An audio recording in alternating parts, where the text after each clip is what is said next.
Welcome to this episode of The Good, the Bad and the Odd One Out, concerning itself with Star Trek The Next Generation, with your host Mark. In this one, carrying on the same chronology as before, we're covering Season 3, Episodes 1 right through to 13. So a fair few now. I am not going to spend much detail on each one. It's just give you a taster and a feel and my rough views on it.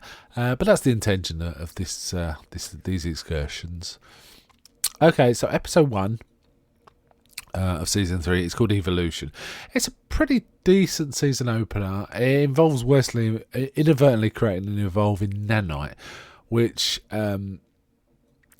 basically interferes with there's a like a scientist, important scientist on board who wants to see something special about a star, and Wesley's this inadvertent creation interferes with the scientist and makes him angry and all this, that and the other. And then nanites eventually interfere with the ship's computer. It's somewhat reminiscent of an earlier episode. I think it was in season 1, I could be wrong, I can't remember now, but where they basically had to reboot the Enterprise because it gets a computer virus. It was kind of a bit of that about it. It was reminiscent of that. The episode, it actually was pretty fun. It's kind of, this is beginning of season 3 and we're getting Beverly Crusher back. I always prefer Beverly Crusher to Pulaski. Pulaski's okay, but I think they were just trying to do a sort of Grouchy McCoy thing with her a bit too much. I think Crusher's interactions with Picard are way more human and enjoyable to see, really. I also think Wesley's kind of nowhere near as annoying as he has been in the first 2 seasons. He's a bit older, so it doesn't feel so much like they're pushing this kiddie messiah sort of angle. Though having said that, there is a scene right in the middle of this episode where the scientist starts going about how he and Wesley are kind of wonderkins, and he doesn't know Wesley that well. It just seems to be a bit odd. Also, Guinan's in this one too. It's always good to see Guinan. The whole episode just looked better. The cast felt more confident and settled in. It just felt a bit like returning home was the kind of feel, rather than seeing something new and fish out of water sort of vibe. I kind of liked it. It was a reasonable episode. That brings us to episode 2. This one's called The Ensigns of Command. Again, it's a decent episode. This one's centered on Data going down to a planet in order to persuade a human colony to leave. And while this is all going on, Picard has to deal with these relentlessly official and super intelligent aliens that insist on sticking to a certain treaty. He has to handle it with really kid gloves. Both strands of the story are kind of satisfying, though I have to say some of the actors on the planet that Data's on aren't too great. The scripts is a little lackadaisical, I think, but there is a really terrific scene where Picard makes the aliens wait for his response. Just he knows what he's doing. He's kind of playing poker a bit, as it were, and it's kind of fun. I kind of enjoyed it. That brings us on to episode 3, The Survivors. This one, this was quite a weak episode. Basically the story felt padded. It was kind of a mystery play. You never find. Well, basically, it's about why this old couple left on a devastated planet, and who's this enemy ship that is all powerful but it won't destroy the Enterprise, and so on and so forth. It felt kind of like a Q story. If you like, but it's this time a Q with a conscience. That's the kind of vibe it was trying, I think, to go for, but it didn't. It wasn't great. There was a fun scene where they're visiting this elderly couple. Worf's there and he's trying to be polite, and he's given a cup of tea, he drinks it, and he says, "Tea's good, Nice house. That's Worf being polite kind of thing. It was kind of fun. But overall, pretty dull and weak episode. Episode 4 of this run was called Who Watches the Watchers.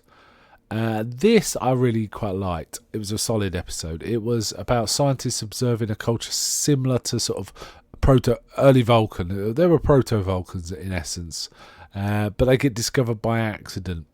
The observers, the scientists observing the proto-Vulcans get discovered by accident. And if that sounds familiar, that's kind of the plot used in the movie Star Trek Interaction. And this discovery basically accidentally pollutes the culture of the planet. It's a nice exploration of, the Prime Directive, and an exploration of the ideas surrounding this cultural pollution, how to deal with it. And it was a very pure Star Trek episode from that respect, and it was executed well.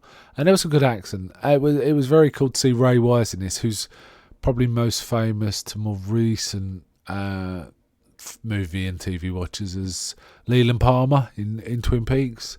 He played this Vulcan who was tormented and confused by this vision. He thinks he's seen a vision of a god, which he calls the Picard.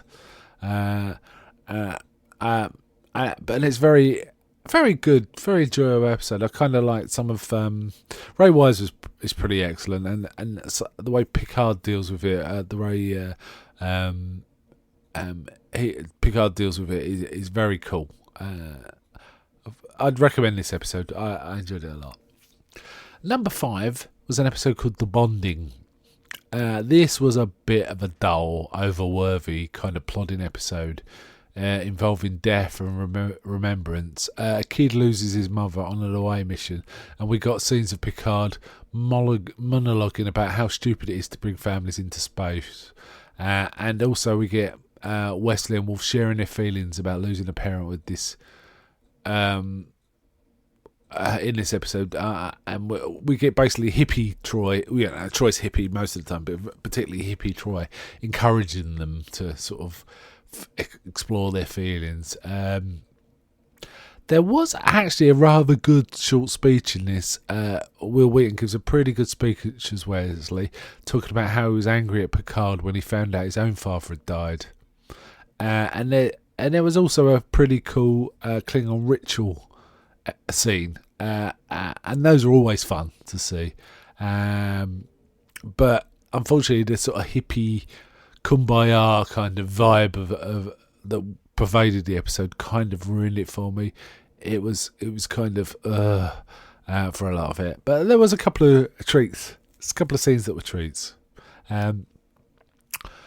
Okay, that brings us to episode 6, Booby Trap. This is a decent sort of mid-level episode where the Enterprise basically gets it stuck in a minefield, and it's a special kind of minefield. Basically, any energy it encounters, it starts expending in lethal radiation. So basically, if you try and expend energy against it, it converts it into a form that becomes more and more deadly. So basically, if you're not careful, you're killing yourself. It's almost like what they call it, like Chinese finger cuffs. The more pressure you apply, the worse it gets. I liked it. It was pretty good. And this one, LeVar Burton really came to the prominence. Being LaForge trying to solve the problem. And he had a really fun sort of dynamic with. Basically, he created a hologram of a co-worker who was kind of a genius. He created a hologram to sort of assist him. It's got a goofy opening scene where LaForge is trying to get sort of frisky with a date on a hologram beach with a Hungarian violinist and really falling flat. And it's kind of fun to see him kind of grow, be attracted to the hologram woman, and she kind of get attached to him, and it's kind of fun. And it was otherwise pretty solid. There was kind of a very badass scene at the end where Picard has to basically steer the Enterprise out of this minefield with barely any power, using just the gravity of asteroids. to slingshot to safety was pretty cool. I think earlier in the episode, Picard was talking about how great it must have been in the old days when it was only harnessing the wind was the only way you could get around. It was that kind of. It ended on that kind of fire. It was pretty great actually. I rather enjoyed it. So good episode, reasonably good one, mid-level as I say. Number 7 was an episode called The Enemy.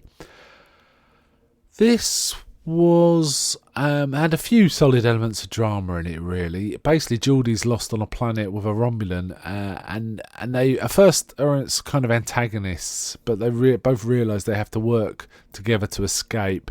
And it reminded me a bit of the old sci-fi 80s movie called Enemy Mine in that respect. They're kind of working together. Meanwhile, there's a badly injured Romulan on board the Enterprise, and it turns out that for some reason, only Worf can make a donation to save him. And, you know, it has to be said, for various reasons, Worf hate Romulans. Basically, the Romulans have incurred, I think they created an incursion into the neutral zone, or possibly even human space, and they shouldn't have been there. But they've sort of located these, but it turns out that this planet has magnetic storms, and Geordie gets kind of lost there with this other one. And as well as these two dramatic elements, Picard then has to deal with a Romulan warship coming in after the men that have been lost, and sort of negotiating with the commander there. I mean, it's got 3 strands going on, and that can sometimes derail a show or a movie even. But this one is well balanced, and the drama builds with each strand rather than dissipating as we move between strands. It's rather good. It could have been a lot better, having said that, but it's pretty decent. It's pretty decent. I quite enjoyed this episode. I particularly like the fact that the antagonism between Worf and the dying Romulan doesn't resolve to something happy clappy. It kind of stays intense. So pretty cool. So that brings us to episode 8, The Price. This had a kind of a sappy story, but actually it has some pretty damn decent writing and good acting, of course. That saved it from slipping into the poor end of the spectrum. It was kind of mid-level. Basically, there's it's kind of a negotiation, but there was a very fun comedy moment involving the Ferengi, who think they're being sort of conned out of this negotiation, and they go through a wormhole's appeared and people are bidding on being able to use it. And there's one point the Ferengi go through the wormhole, they get warned it's gonna close, and they don't believe it, and basically when the wormhole closed, leaving them in deep space in the middle of nowhere, the expression on their face is priceless. It did make me laugh. And they also did some shtick when they first appeared, involving a chair, and it was proper shtick, 80s comedy shtick, involving what chair they're going to sit on when they first meet Picard. That was actually, it could have fallen flat, but it was kind of fun. Now Marina Sirtis also takes a more central role as Troy in this one, and she actually is pretty good. Troy can be a bit irritating at times, but I thought this worked quite well. It was kind of a fun mid-level kind of episode. So far, I mean, none of these have been particularly great. I think out of all of them, I like the one involving the Proto-Vulcans, which was episode 4. But, I can't say any of them have been really dreadful to this point. That brings us to number 9, The Vengeance Factor. Now, this was a pretty poor one. It was so bland. It was basically a story involving someone driven with vengeance, who, because of their drive, being so driven to vengeance, they find a way of engineering so they stay young, and also carry and sort of get involved with developing and carry a genetically coded virus that targets certain victims of their vengeance. And now that sounds like a great premise, but unfortunately the plot and writing and so forth just lacked any tension. The acting was okay, but it just felt very dull. This was the most boring of the episodes so far. There was also an odd scene where Wesley gets all confrontational with basically space bums, these space warrior Viking types, and he Wesley gets all confrontational and tough with them, but it just didn't ring true. It didn't feel like Wesley's character at all. It just felt a bit silly. Not a good episode. That brings us to number 10, The Defector. This was very cool. It's a very solid episode. It's one of the best ones so far in this season.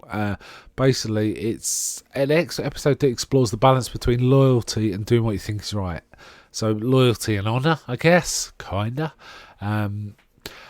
Basically, it's the story of a Romulan defector who's trying to prevent a galactic war between Romulus and the Federation, and he claims he knows these plans and insists that the captain go to a certain place to stop the Romulan fleet gathering. He can avoid a galactic war.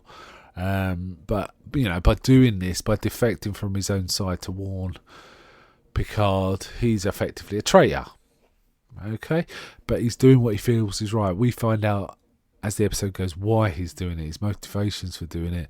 And it's really nicely written. It's really well acted. The execution of the story is really good. If it had one or two more real standout scenes, it probably would have been a classic, I think.